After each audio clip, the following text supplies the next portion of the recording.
Hey yo guys, today I'm gonna teach you a simple and quick step how to sum the data by using Google Spreadsheet.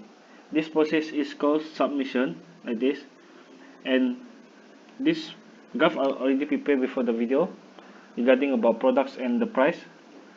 As we can see, this price I've already merged this cell, cell B, C and D together in previous video. You can see it, but now I'm gonna teach you how to sum the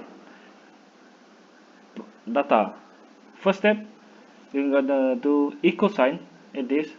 We're gonna total up at this B section.